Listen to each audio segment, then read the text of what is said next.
Ask yourself the damn question. Is winning the only thing to you? Sports today are not just played on the field. They're played every day, online, all over the world, by sports fans just like you. Don't you dare breathe.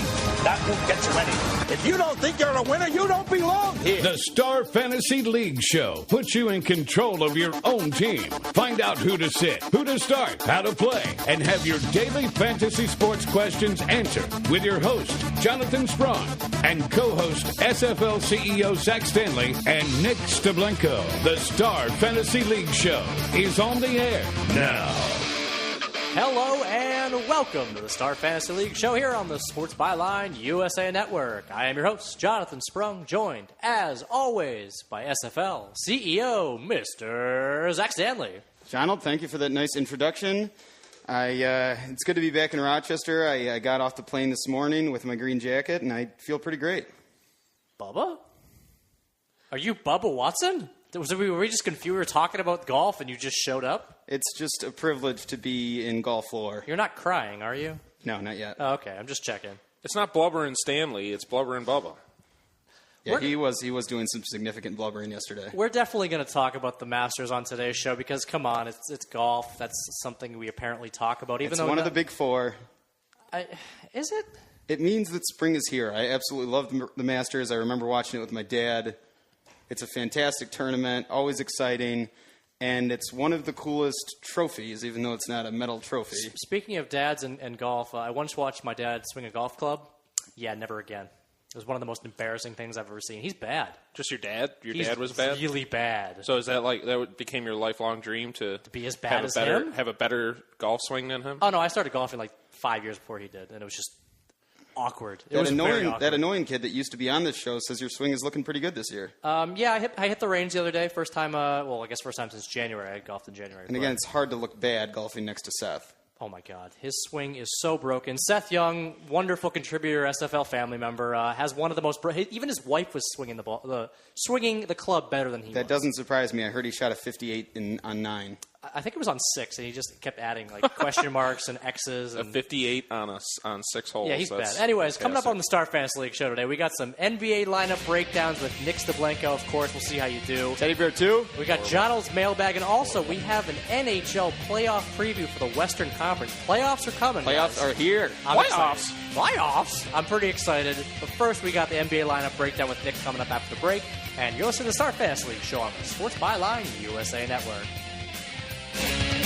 Now, let's get back to it. The Star Fantasy League Show. Feel free to tweet the show at SFL Show.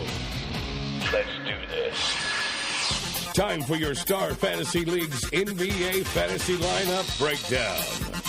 We are back, and good thing we're on live radio because we just had a lovely malfunction during the break that apparently our computer just decided to restart. That was fun, guys, right? That'll happen. It's not like we were talking about anything and you're just gone. Yeah, we got lucky there, I think. I'm glad our producer, Scott, called us, talked us off a ledge, and apparently we're back just in time. The magic of live recording. I love it. It's wonderful. Teddy Bear 2's got an NBA dream tonight, I think. To do well with the most poorly constructed lineup ever. Is that his dream? No, listen, what I will say is I have a terrible lineup, I think, but there are a couple of pieces that I think will be very important for some of our listeners. So. Oh, good. It was important lessons from the Teddy Bear. Yeah, like the lesson about Steph Curry going off on a feeling. That was a lesson that is well learned.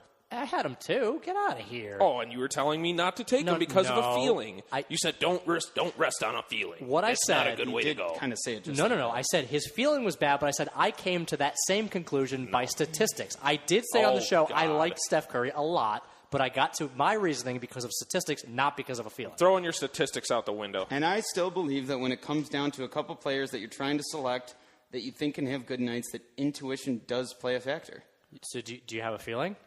I have some feelings. Yes. I have a couple of feelings.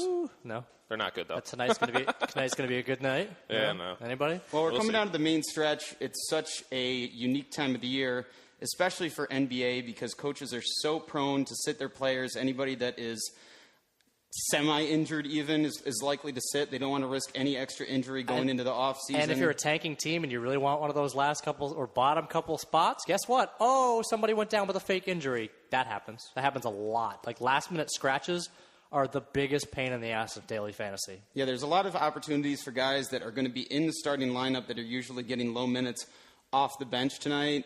But it's going to be tough to pick those guys out because there's so many of them. That is very true. Before we get into Nick's lineup on StarFantasyLeagues.com, I got to give my spiel. I feel like on Monday's show, it's been 3 days since I've given my spiel. It just makes me really sad. For those of you who haven't played daily fantasy basketball, you only have a few weeks left to start. Now is the best time. Play some free rolls on StarFantasyLeagues.com. Get into the game. You get a $100,000 salary cap. You got to pick 2 guards, 2 forwards, 2 centers, 2 utility, any player you want.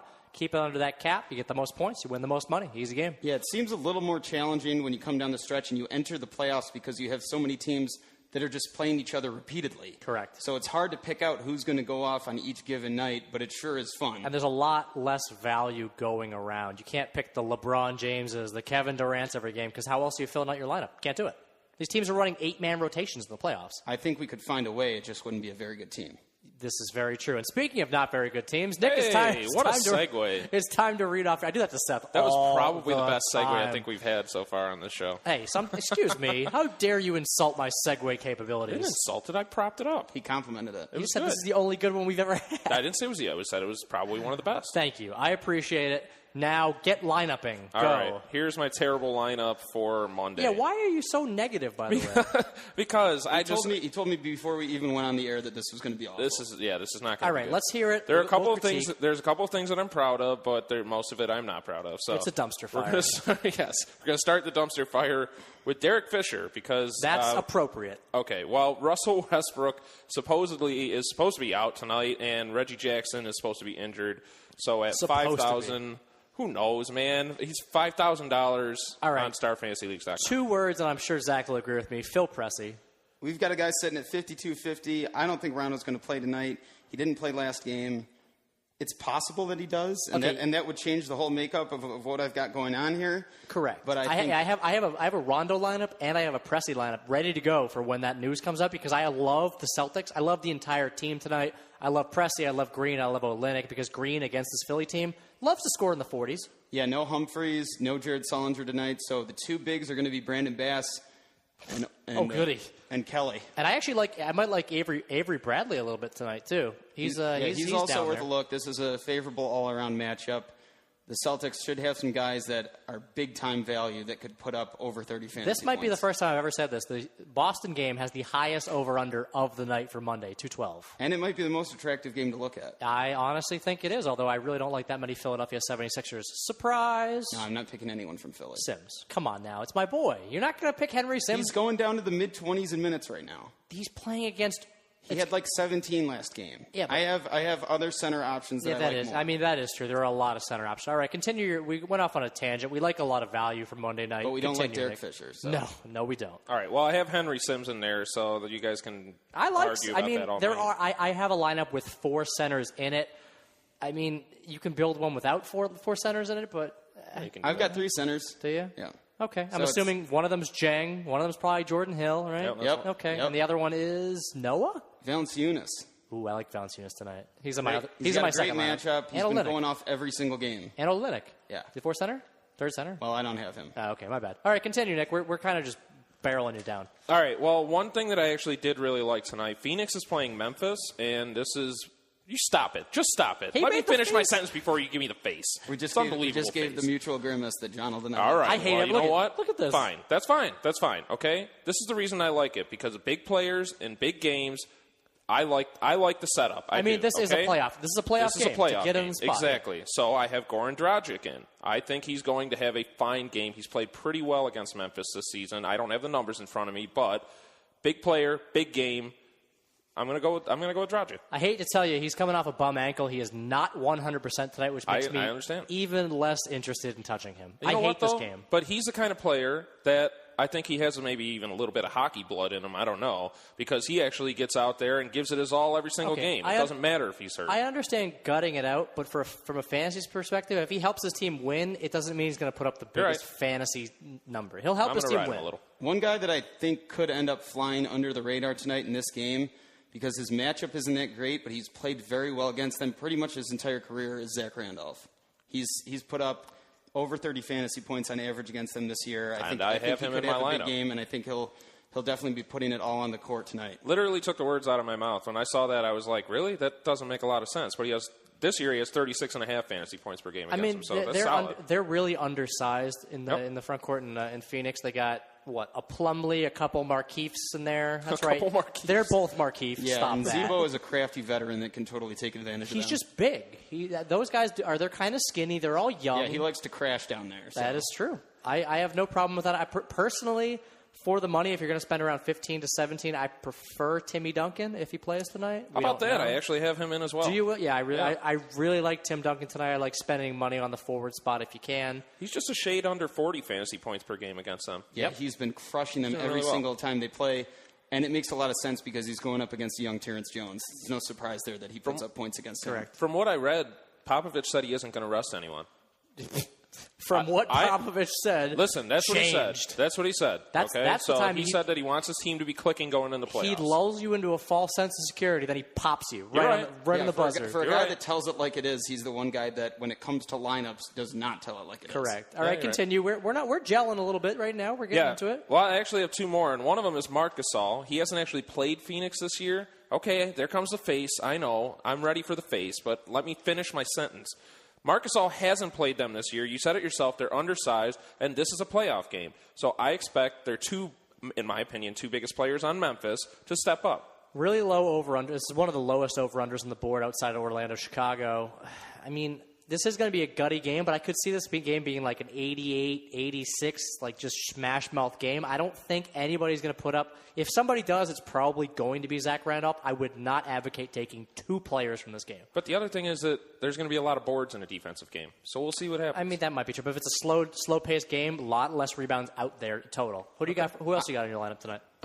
You really want me to get to the last one already? You only got one? I got the last one, and you're going to laugh at me as soon as I say it. Oh, lovely. I can't wait. Yep. I got Terrence Jones tonight, and I have no idea why, because Dwight Howard's probably playing. He has had good games against him in the past, but it's probably because Dwight Howard was out. That's a terrible pick. And hockey starting. I don't know what you're doing. I'm pretty upset. You don't have any Gorgie. I do have Gorgie. You already went over that. I have Gorgie, Jang, You Henry can't say that you have no idea why. That's just that's bad. No, I don't. I mean, Jeff Adrian's pretty good at that spot. I'd like to cough up a couple picks next time we come out of the segment and go over what I had. All right, coming back after the break, I guess we are going to break down a little bit. We're going to break down Nick's job breaking down his lineup. Zach's going to tell you a little bit what he thinks. And we're also going to do John L's mailbag. Come on, it's John L's mailbag time. All right, and you're listening to the Star Fantasy League show on the Sports Byline USA Network. The Star Fantasy League Show. Information is key to being a successful fantasy team owner, and the guys have all the updated info you need right now. Okay, fantasy sports fans. There's a letter in your mailbox. Time to dig into Donald's mailbag for your questions and comments. Read the mail, read the mail, read the mail. Jump in the game. Send your questions and comments to the Star Fantasy League's team by tweeting at SFL Show. We're back, and before you tweet us at SFL Show on the Twitters, Zach would like to break down Nick's lineup on StarFantasyLeagues.com because we didn't have enough time to go over why Nick said he selected Terrence Jones. What was it, Nick? Go ahead. All right. The reason I picked him, what other did you than the say? fact that what I did have you say? I have no clue what I'm doing. I have no idea why. But you were I did this. getting so good. Okay. He had 34 fantasy points per game against San Antonio. The only thing is that I didn't look into it whether or not Dwight Howard was out. So during those games, excuse me. So that's why I picked him originally, because it fit with the salary cap. You also have to remember that we are playing with a salary cap. You do have to fit players in certain places. I don't know, man. Yeah, I put him in there because it looked nice. There was a spot you could have saved some money. You could have gone. I actually hated the forward spot between the high guys and the really low guys. I didn't think there was anyone. That's why I dropped all the way down to 7,000 for Jeff Adrian. Parsons going to be back in. Dwight's probably going to play. The ball's going to be moving around a lot. Jones hasn't been seeing as many minutes, especially with Dwight back. Who do you like it for? Then you said you like Zach Randolph. Who's the other? Who would you try to stick in? Well, I managed to put in Jeff Adrian. Yeah, that's who was at 9,000. Excuse me. Yeah, and he should definitely be able to make value. He's getting enough minutes to do that. I also have Ramon Sessions in at guard, who's at 10,400. He's been playing over 40 minutes per game. He's been, I think, one contest in his last 10 or 15. He's had less than 20 fantasy points. That's so pretty I think, consistent. I think he's definitely a safe bet. And some of those players allowed me to get in both Kevin Love and James Harden, who's averaging 42 fantasy points against San Antonio this year. Well, we're going to have an interesting fight tonight because I don't think I have any of the guys you just mentioned for big names. I actually went with Noah, Curry, and Duncan. I managed to get in because of all the nice little value nuggets of fantasy I put in there. I love Duncan tonight. Yeah, I love Duncan. You didn't put him in? Did you love him? Well, Harden, huge value, I think. I think he'll get over 40 fantasy points tonight. They're going to be coming out to play. This is a game that they still want to win because Portland is right on their heels, just a half game back, I think. And Kevin Love has just done absolute damage. I'm worried Kevin State. Love will get shut down a little bit. I don't think he'll play 40 minutes these last two games. He had 50 fantasy points last game. I understand, but it's Kevin Love. Don't hurt the poor guy. They got nothing to play for. He's the Duchess. That's his nickname. The Duchess of Minnesota County? No? No. All right. I got John's mailbag coming in here. We got to just run through these questions since we did kind of bleed over on Nick. Your lineup was so catastrophically bad. It was not. Okay, I built it up to be bad, but there were how many picks did I actually have that were really that bad? Fisher, 2, maybe 3. Fisher and maybe Jones 3. were pretty Fisher, bad. I don't know what your opinion was on Gasol and then Jones. Gasol's pretty bad. It's too. also one of the more intriguing nights for NBA, just because there's so much going on leading up to the playoffs. Nick could destroy me tonight. Who knows? Who knows? Fisher could have a game of a lifetime. A game of 87 seasons worth of lifetimes. Yeah, good. All right, let's get into John's mailbag. First, Tim L. writes, Michael Phelps recently announced that he's unretiring less than 2 years before the Rio Olympics. Does this news make you any more interested in the 2016 Olympics? No, because I'm not surprised. I wouldn't put it past him. I almost expected this to happen, and so I don't know why I would really care that much. Yeah, I don't really. I love the Olympics, so I'm going to watch regardless of what happens. This means almost nothing to me. It's the most decorated athlete in the history of the Olympics. Yeah, the other thing is that we're also living in an era where you get to build your own brand, and Michael Phelps has done a pretty good job of that. So coming out of retirement is something that certain figures in this world have actually utilized, and I think that might be what we're looking at right now. I think he was just considering swimming in bong water. That's a very good possibility. I love his quote. They said he was gonna swim in the 100 free and 100 fly at some swim meet in Mesa, Arizona, and then he goes, depending on how I do in those, I'm probably gonna race in the 50 fly for fun. He actually said that at a competition. He's just gonna do it for fun. Yeah, so there are people out there that are working their entire lives to get to that point, and you're gonna go out there for fun and still beat them. Probably. We'll see. That's the ridiculous. Well, his training regimen is ridiculous. I think it's exciting that he's going to be there. It's obviously going to be a big story. I just am not that surprised, and therefore it just didn't stun me. Yeah, it's one of those things. I'm like, okay, he's playing. He said he didn't want to swim into his 30s. You're 30. He's not even 30. He's 28 right now. Just shut up. And we all know how athletes have such a big amount of difficulty letting go. So I didn't think of it that way. That is maybe he's like, I need to just stay in the. Although he was just on a bunch of TV shows, so he's not really out of the limelight. I'm not shedding a tear for him. Well, I'm going to shed some tears and fill a pool with it. He's going to swim in it. There you go. That you can host your own Phelps-a-palooza. I don't even know. Phelps Pool Palooza. There you go. He could be the Brett Favre of swimming. Except he's like 90 years younger than Brett Favre is. Where will Phelps end up next? Yeah, but swimming age is completely different. That is very true. You're done by like 35. Yeah, I mean, he could be. I don't know if he's going to be able to compete at the level that he has competed at his entire career. That might be true. Yeah, he did drop off a little bit in the last Olympics. He didn't win every race he was in. All right, we got to move on. Bubba writes, Bubba Watson won his second green jacket in the last 3 years, pulling away from the pack for an uneventful back nine on Sunday.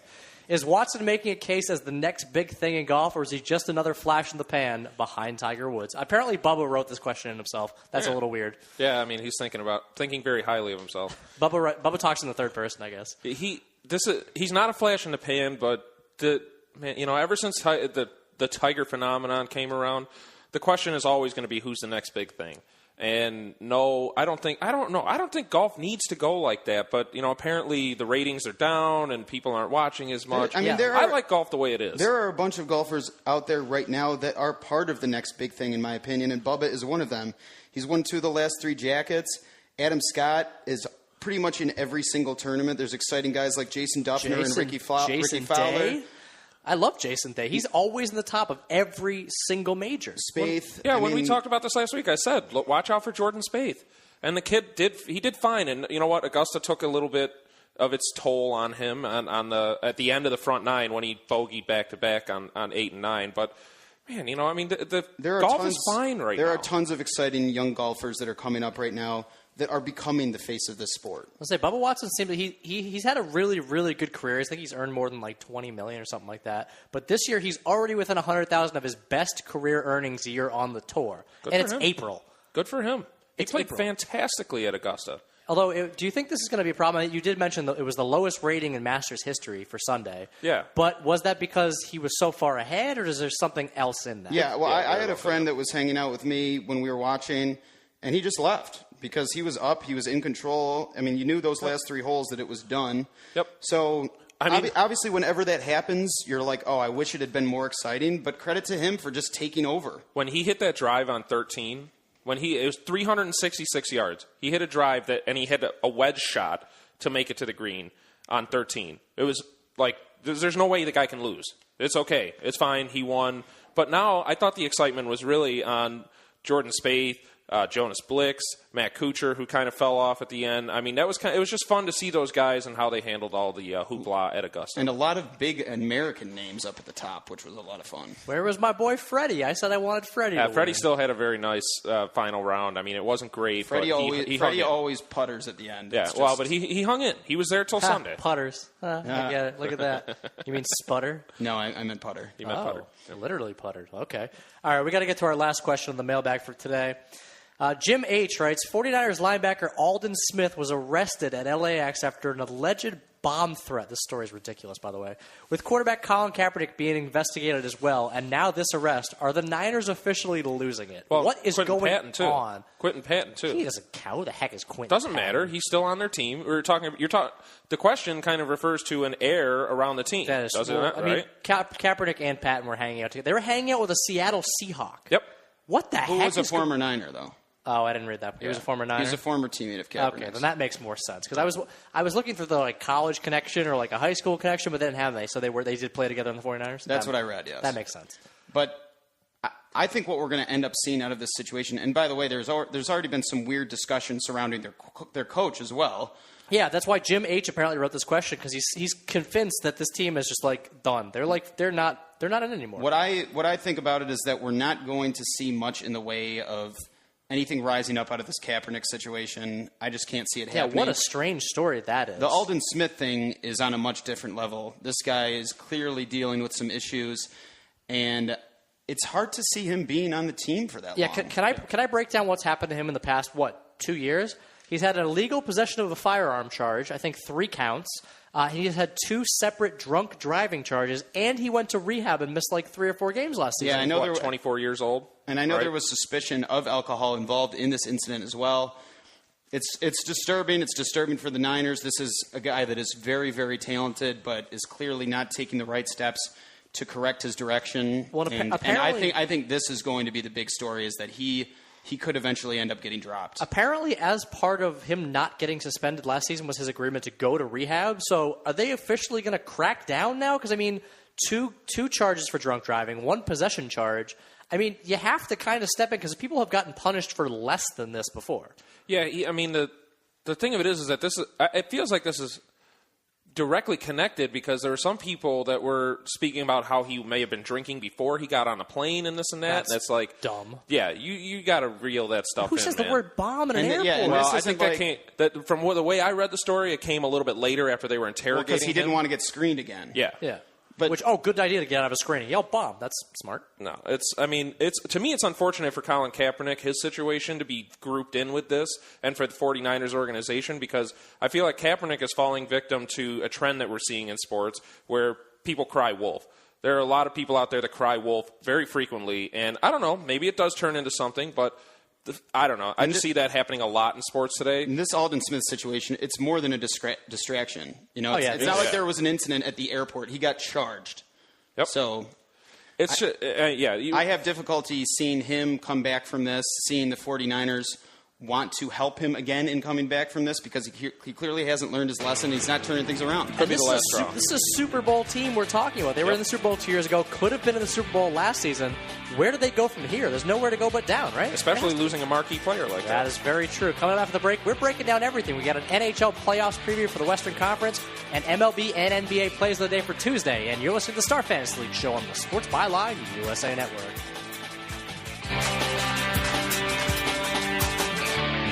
Play fantasy sports for cash prizes. Join the top daily and weekly fantasy leagues in the country at starfantasyleagues.com. Now, back to the Star Fantasy League show with Donald, Teddy Bear 2, and the Deucey Moose. Only on the team. That is right. We are back with some weird named people that I don't know who the heck he's talking about. Love being on the team radio in Rochester. This is so much fun. We're on 105.5. It's fantastic. 105.5 FM. It's great. I love it. I love being on It at home. wasn't bad, Donald. I try. It's pretty good. It's our hometown, and we're rocking it. You could be our new cage guy. I believe I host the show. I don't deserve to be back in the cage. I can't do the show from the cage, guys. It's not possible. We have the technology. We can cage him. No, please don't cage me. All right, we have a lot going on in the Star Fantasy League show today. Since it is playoff time in the NHL, and Nick's got his hockey shirt on, I guess. Yes, I do. I do. Win or lose, we still boost.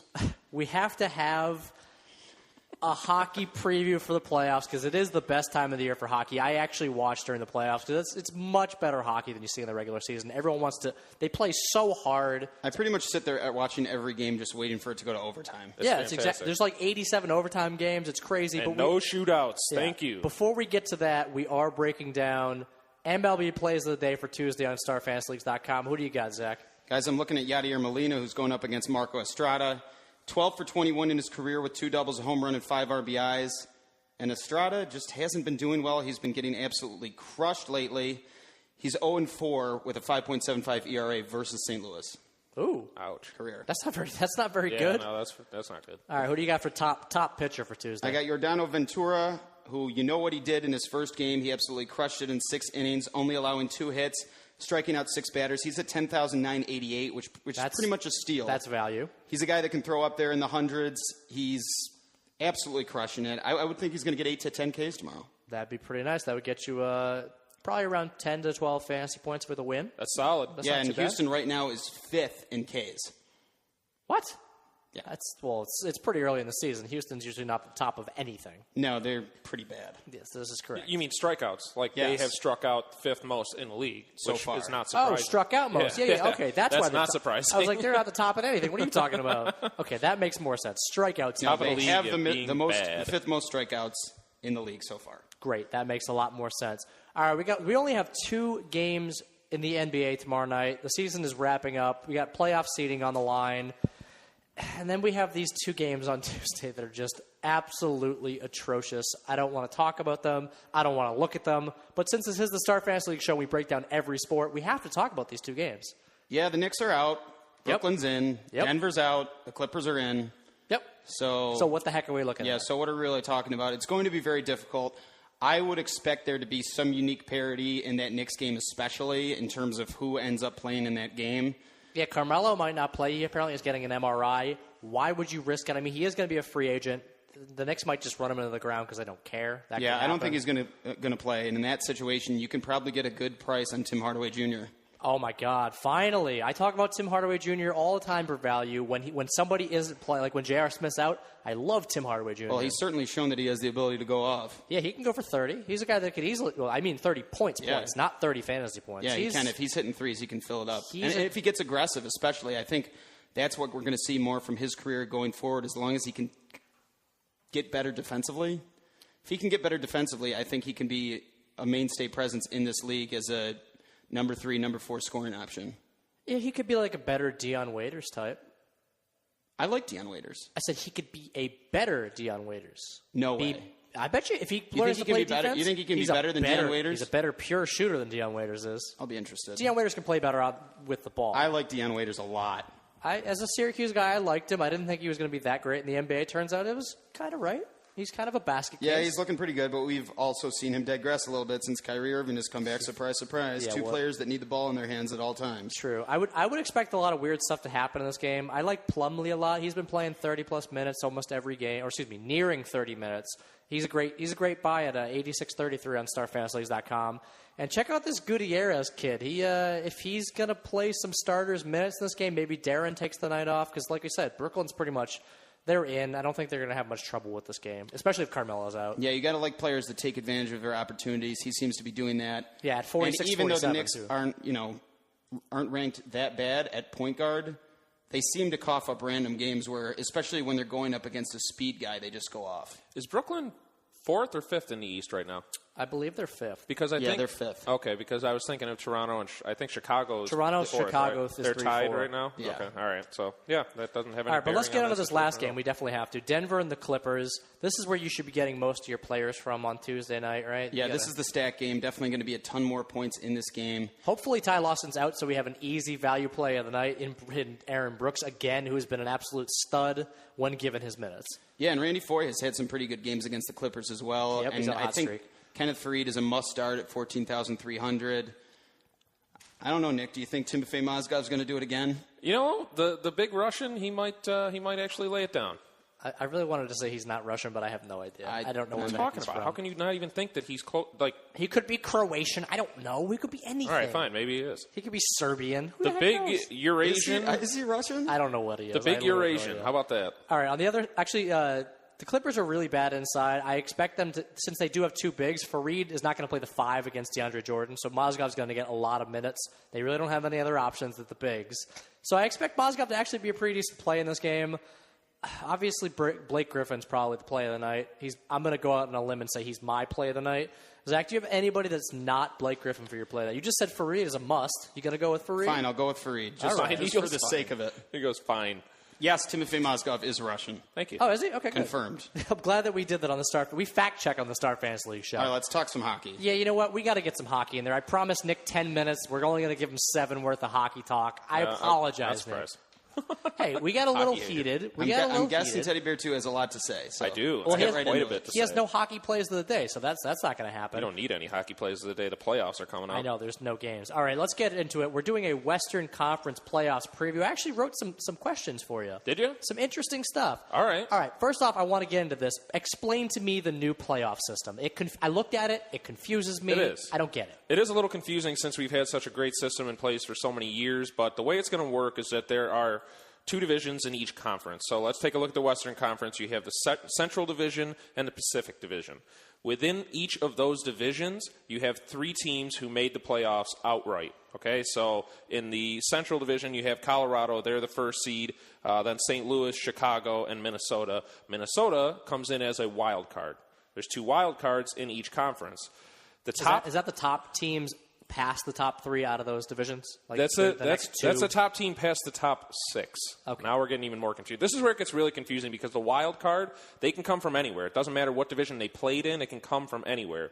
The best team in the conference will play the second wild card, and the second best team in the conference will play the first wild card. That's not too confusing. Once you throw those wild cards into the division, now you play a bracket-style tournament within those divisions. So the Wild got thrown into the Central Division, and they will remain in there should they beat Colorado. Okay, so this year you're saying there's no reseeding. Exactly, as no there reseeding. used to be. 2 versus 3s in the division are playing each other. And for that reason, we have some pretty interesting matchups that we wouldn't usually expect. Yeah, Yes. this creates some ridiculous stuff. Let's actually talk about one of these first matchups you got in here.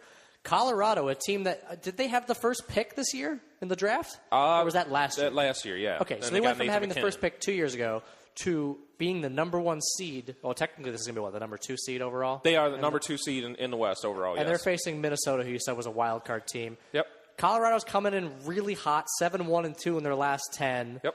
Is this a team that you see just steamrolling here, or is this going to be a tough battle? Definitely not steamrolling. They kind of snuck in because St. Louis, you have to remember, they lost their last 6 games, so they stumbled mightily into the playoffs. Yeah, they're 3-7 in the last 10. Yeah, That's really not good. bad. So Colorado did kind of get lucky. They did sneak in there. They could go deep into the playoffs if they get Matt Duchene back because he's their number 1 scorer. He's injured. He's most likely going to be out for this first series. So we'll see how he comes, if he comes back, when he comes back. But they also need to get a lot of production out of a rookie in Nathan McKinnon. If McKinnon doesn't get around, if he doesn't get to the net, if he doesn't get pucks to the net, they might have a tough time getting past the second round. But the first round, they should be okay. They've also got kind of a motley crew defensively. I mean, they allowed 32.6 shots per game this year, which is one of the worst in the league. And they were pretty much saved, in my opinion, by Semyon Varlamov. Varlamov. Yes. No, that's absolutely right. He's got to be the glue in the playoffs. He is going to be the glue that holds this team together. If he plays well, then Colorado should be absolutely fine in the first series, especially because they're playing Minnesota, and Minnesota is not an offensive team by any means. They're 24th in goals per game, much better on defense, where they're 7th in goals against per game.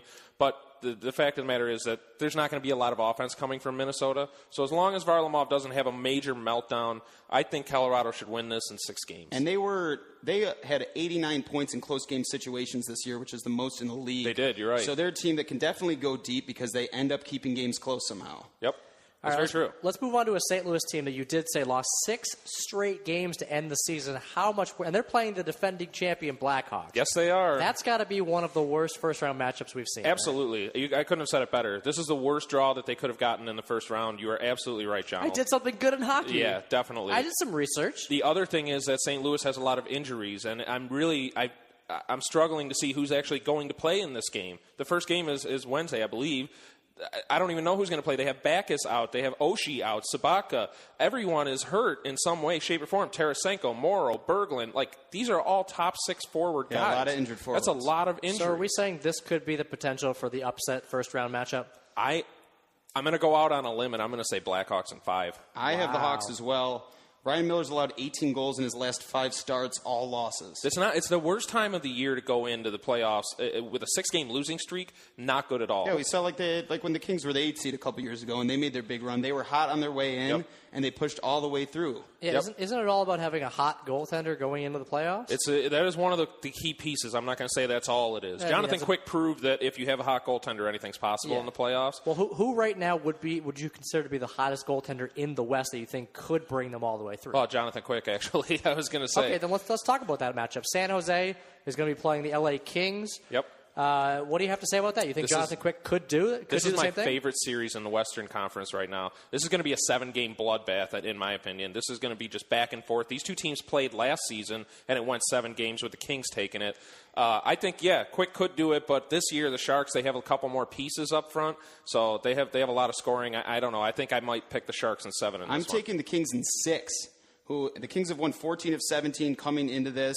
Niemi has been on the decline for the Sharks. Goals against average was 2.16 earlier in the year, and it's crept up to 2.39. Don't forget about Alex Stalock, though. And Gabrick's been killing it. Don't forget about Alex Stalock. If Niemi falters, they might throw in Alex Stalock, who has actually been pretty good this year as a backup goaltender for San Jose. So it's really, but the other thing is, though, and Zach and I have talked about this before, what kind of San Jose team are we going to see in the playoffs? We always see them come in hot, and then what happens? They falter. They falter terribly. Yeah, and it's almost hard to exactly explain how that goes on every year, but San Jose fans have to be absolutely fearing what's going to happen, especially with this first-round matchup. If they falter again this year, they're going to drop once again to the Kings. Yeah. It's going to happen. All right, last but not least, we got to talk about the number 1 seed, Anaheim Ducks. They're playing Dallas. I mean, we didn't talk about them much because I guess they are the 1 seed. Does this mean they're just going to roll over? I have them winning in 4, but I'm not necessarily sold. I'm not sold on it because of one thing. Dallas has actually played pretty well against Anaheim this year. The only thing with Dallas is they don't have any depth. Their scoring comes from 2 players, Jamie Benn and Tyler Seguin. So if you shut those 2 down, I'm pretty sure that Anaheim should be able to roll. Just be careful. Jonas Hiller is not playing that well coming into the playoffs, so he's got to right the ship. I like the story of the scrappy defenseman Stefan Robidas, who was traded to the Ducks at the deadline after his big injury. Good call. And now he's going up against his old teammates. Good call. We talk about intangibles all the time, being traded. What do you got, though? I got the Ducks. Yeah. Oh, an easy. In 5 at worst. Yeah. Oh, that's an easy one. All right, coming after the break, we are recapping our plays of the day on StarFantasyLeagues.com. We're also wrapping up the show, and you're listening to the Star Fantasy League show on the Sports Byline USA Network. You're listening to the Star Fantasy League show. Contact the StarFantasyLeagues.com guys via Twitter at SFL Show. We are back, but we are not wrapped up yet on the Star Fantasy League show. On the last segment, we decided to break down the Western Conference playoffs, but also we had our daily plays for Tuesday, right? Is it Tuesday? I have no idea what day it is anymore. It is. It's the beginning of the work week. It is Monday. But for Tuesday, MLB plays the day. Yadier Molina for batter and Ventura. What the heck's his first name? Giordano. Thank you. I was like, I can't pronounce that. Giordano Ventura for pitcher. And in the NBA, Zach, I forced him to make a play that was not Blake Griffin because I went with Blake Griffin. You always take the first pick, so I took one. Well, he's just a shoo-in. Yeah, he's definitely a shoo-in. He should be owned 100% because I think he could probably easily go for 45 to 50, which you need in a short slate. That's perfect. And you said Kenny Farid, who I also think is a must-play on Tuesday. Yeah, I mean, he should easily make value. Both of those guys should make value, especially on a short slate. It's difficult to pick anybody else. I can't pick anybody from that New York-Brooklyn game. I completely agree. I'm going to end up picking, a really low-value guy. That's exactly. The guys that we have listed are Plumlee, Gutierrez, and Tim Hardaway. Yeah. I mean, they're all under $10,000. That's exactly what it says about that game. I don't trust anybody. I'd rather go for a game where you know the over-under is going to be like 214 or something. And we are wrapped up like a chunk of poached salmon that you really liked at dinner and you wanted to bring home because you think you might be able to reheat it and it might be good. Yeah, You've you used did. that one before. Don't wrap salmon. Do not reheat salmon. It just falls apart. I love salmon the day it's cooked. Please don't eat it the next day. We are wrapped up like a tub of couscous. Why don't you wrap something up like smoked salami or something like that? Wow. Why are we talking about salami on this? Genoa? Is that Genoa? Yeah, Genoa. I do like Genoa salami. This has gone off on a really strange food-related tangent. Salami, sharp cheddar, and Triscuits. Everybody out there, get it and tweet us. If you're listening And to eat this them during the playoffs. If you're listening to this on the West Coast, it's probably going to be dinner time right about now. Have some Genoa salami. Do what you got to do. $50 NBA free roll tomorrow. No, $50. We switched to baseball. MLB. Yeah, we switched to baseball. $50 MLB free roll. That's even better. Hey, we got one more $1,000 free roll coming as well. There's a lot going on. Free rolls in NBA and NHL throughout the entire playoff run. Get into MLB today. Just play everything. We got $5 free in your account. All you got to do is tweet at SFL Show with your username. $5 free. A few more weeks of NHL and NBA. Yeah, there's still so much action to be had in the NHL playoffs, and this is where things actually change up, so it's not all the same. And we're on 5 days a week still on the Star Fantasy League Show. Come check us out. And if you don't know how to spell Semyon Varlamov, neither do I. Have a good night, guys.